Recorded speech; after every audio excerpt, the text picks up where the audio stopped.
အားလုံးပဲမင်္ဂလာပါကျွန်တော်ဒီနေ့ဆွေးနွေးခြင်းတဲ့အကြောင်းအရာကတော့ဒီသတင်းတုသတင်းမှားသတင်းရောင်တွေကိုမှန်ကန်တဲ့သတင်းအချက်လက်တွေလို့ထင်မှတ်ပြီးတော့စားသုံးမိတဲ့ဘေးကနေပေါ့နော်ကျွန်တော်တို့ကင်းဝေးနိုင်မှုစီစစ်တဲ့အချက်လက်တွေအများကြီးရှိပါတယ်အဲ့ထက်မှာကျွန်တော်တို့တွေတိတ်ပြီးတော့သတိမမူမိပဲနဲ့မှားလေးမှားထားရှိတဲ့အမှားတစ်ခုနဲ့ပတ်သက်ပြီးကျွန်တော်ဆွေးနွေးခြင်းပါတယ်တချို့သတင်းတုတွေကကြတော့ဒီမှန်ကန်တဲ့အချက်လက်တချို့နဲ့ဒီမှားရွေးတဲ့အချက်လက်အချို့နဲ့ပေါင်းပြီးတော့ရောရှက်ပြီးတော့ကျွန်တော်တို့ဖန်တီးထားတဲ့ဟာမျိုးတွေရှိတတ်ပါတယ်အဲ့ဒါမျိုးတွေကပို့ပြီးတော့အနေရကြီးတယ်ပေါ့နော်အဲ့တော့မှန်တဲ့အချက်အချို့ကိုသုံးထားတယ်မှားတဲ့အချက်အချို့နဲ့ရောလိုက်တယ်ပြီးတဲ့အခါမှာရည်ရွယ်ချက်ကလည်းကျွန်တော်တို့မကောင်းတဲ့ရည်ရွယ်ချက်နဲ့ဖြန့်တယ်ဆိုတော့ဒီသတင်းအချက်လက်မျိုးကပေါ့နော်ဒါတော်တော်လေးကိုဒါလူအဖွဲ့အစည်းတွေလည်းအနေရကြီးတယ်လို့ကျွန်တော်မြင်ပါတယ်ဘယ်လိုဟာမျိုးလဲဆိုတော့ပြီးခဲ့တဲ့ရက်ပိုင်းကဆိုရင်ဒါဒီဘုံနဂါတို့နဲ့ကျွန်တော်ဒီ NUG ကတရင်အချို့နဲ့ဒါဖြစ်တဲ့ကိစ္စပေါ့နော် NUG ဘက်ကတရင်ချို့ကဒီ gate တွေကိုပိတ်သိမ်းတယ်ဆိုတဲ့ကိစ္စနဲ့ဒီတစ်ဖက်နဲ့တစ်ဖက်တဲမာနေတဲ့အချိန်မှာဒီဘာတက်လာလဲဆိုတော့အဲ့ဗီဒီယိုတစ်ခုတက်လာတယ်အဲ့ဗီဒီယိုကဘာလဲဆိုတော့ခုနကတစ်ဖက်နဲ့တစ်ဖက်ကြောက်ကစားတွေဖြစ်ပြီးတော့ပေါ့ဗျာเนาะဒါရိုက်လိုက်တာခေါင်းမှာကွဲသွားပြီးသွေးတန်ရေးဖြစ်သွားတယ်ဆိုတော့ဗီဒီယိုပေါ့နော်အဲ့တော့အဲ့ဗီဒီယိုကအမှန်တမ်းပြောရင်တော့ဗီဒီယိုကတော့အမှန်ဗျအဲ့ဖြစ်တဲ့ကလည်းတကယ်ဖြစ်ခဲ့တယ်အဲ့ဗီဒီယိုကလည်းအမှန်ပေါ့နော်ဒါပေမဲ့ဘာလွဲသွားလဲဆိုတော့ဖြစ်ခဲ့တဲ့ကာလကြာခဲ့ပြီပေါ့နော်အချိန်တစ်ခုကြာခဲ့ပြီပြီးတော့အဲ့ကိစ္စကလည်းပဲဒါတစုံတရာဖြစ်ရှင်းပြီးတဲ့အချိန်တွေမျိုးလည်းဖြစ်နိုင်တယ်ပေါ့နော်ဒါပေမဲ့အဲ့ဒီဟာကြီးကိုအခုပဲနော်အခုလောလောဆယ်ပဲတစ်ဖက်နဲ့တစ်ဖက်ဖြစ်နေကြပြီဆိုတဲ့ပုံစံမျိုးအဓိကဒိတ်ပဲပြောင်းလိုက်တ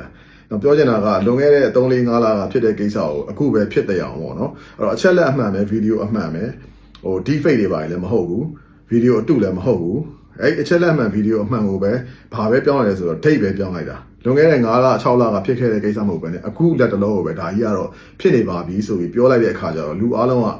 ကြည့်လိုက်တဲ့ဗီဒီယိုလည်းကြည့်လိုက်ဟာဗီဒီယိုကြီးကလည်းမှန်နေတယ်အစ်စ်ကြီးပေါ့နော်ဒါပေမဲ့အခုဖြစ်တာလားပြီးခဲ့တဲ့6 လ 9 လဖြစ်တာလားဆိုတော့ဘယ်သူမှသိပြီးမခွဲခြားနိုင်တော့ဘူးပေါ့နော်အဲ့တော့ဒီဥစ္စာကပြောရမယ်ဆိုရင်ဘယ်လိုသတင်းကတစုံလုံးမှန်နေလားဆိုတစုံလုံးမမှန်ဘူးအကုန်လုံးအမှားကြီးပဲလားဆိုတော့အကုန်လုံးအမှားကြီးပဲမဟုတ်ဘူးမှားတာတစ်ချက်ပဲအရင်တုန်းကဖြစ်ခဲ့တဲ့ကိစ္စကိုအခုဖြစ်တဲ့အောင်သူတို့တင်တာဖြစ်တယ်ပြီးတော့နောက်တစ်ခုရည်ရွယ်ချက်ကလည်းဒါနည်းနည်းမကောင်းတဲ့သဘောပေါ့လက်ရှိဖြစ်နေတဲ့အခြေအနေကိုပို့ပြီးတော့တွေးထိုးခြင်းတဲ့အနေအထားမျိုးနဲ့ဖြန့်တဲ့သဘောတွေကျွန်တော်တို့ဒါတွေ့ရတာပေါ့နော်အဲ့တော့ပြောချင်တာကဒီလိုဟာမျိုးကလည်းနည်းနည်းတော့အနေရကြီးတယ်အဲ့တော့ကြောင့်လို့ကျွန်တော်တို့တွေကတခုခုမြင်လိုက်တဲ့အခါမှာဗီဒီယိုအမှန်ဖြစ်တယ်နော်ဓာတ်ပုံအမှန်ဖြစ်တယ်ဆိုရုံနဲ့လည်းကျွန်တော်တို့ယုံလို့မရဘူးတွေ့လိုက်တဲ့ဓာတ်ပုံတစ်ပုံဒါမှမဟုတ်ကိုမြင်လိုက်ရတဲ့ဗီဒီယိုတစ်ခုဟာအမှန်ပဲဖြစ်နေစေအောင်တော့ဒီဗီဒီယိုနဲ့ဒီဗီဒီယိုထဲမှာပါတဲ့ဖြစ်ပျက်ကဘယ်တော့မှဖြစ်ခဲ့တာလဲဖြစ်စဉ်အဟောင်းကြီးလားပေါ့နော်အဲ့လိုပဲဒီဗီဒီယိုမှာပြောတဲ့စကားတွေကဘယ်တော့မှပြောခဲ့တာလဲနော်အခုပြောတာလားအရင်တော့ပြောခဲ့တာလားဒါတွေကိုကျွန်တော်တို့ပြန်ပြီးတော့check လုပ်သင့်ပါတယ်စစ်ဆေးသင့်ပါတယ်အဓိက check လုပ်အောင်မှာတော့ date ပါနော်ဒီကိစ္စဒီဖြစ်စဉ်ကဘယ်တော့မှဖြစ်ခဲ့တာလဲပေါ့နော်ဘာလို့လဲတစ်ခါကြတော့ကျွန်တော်တို့တောင်ဖြစ်တတ်တယ်တစ်ခါကြတော့ Facebook ကတစ်ခါကြာရင်အရင်တော့ post ဟောင်းတွေကိုတချို့တွေလည်းလုပ်တတ်တယ်ဘာရွယ်ချက်လဲတော့မသိဘူးအရင်တော့ post ဟောင်းတွေကိုပြန်ပြီးတော့ share ကြတာမျိုးပြန်ပြီးတော့ asset တွေချပြီးတော့ပြန် share ကြတာမျိုးအဲ့လိုဆိုရင်ကျွန်တော်တို့ကတစ်ခါကျွန်တော်တို့ wall တွေမှာပေါ်လာအောင်ပေါ်လာတဲ့ခါကျတော့ကျွန်တော်ရုပ်တရက် date ကိုမကြည့်ဘူးFacebook post တွေမှာဆိုဒါ date တွေပါတယ်လေနော်ဒါပေမဲ့အဲ့ date ကိုရုပ်တရက်မကြည့်လိုက်ဘဲနဲ့လူတွေက one share ကို wall ပေါ်ရောက်လာရင်ကမှဟာအခုပဲဒီအဖြစ်အပျက်ကြီးကဖြစ်သွားတာလားအခုပဲဒီလူကဒီစကားကိုပြောလိုက်တာလားဆိုပြီးကျွန်တော်ထင်အောင်ထင်မှားဖြစ်ပြီးဒါကြီးကိုထပ်ပြီးတော့ share မိတာတွေဖြစ်တတ်တယ်အဲ့ဒါကြောင့်မို့ကျွန်တော်တို့ဟာ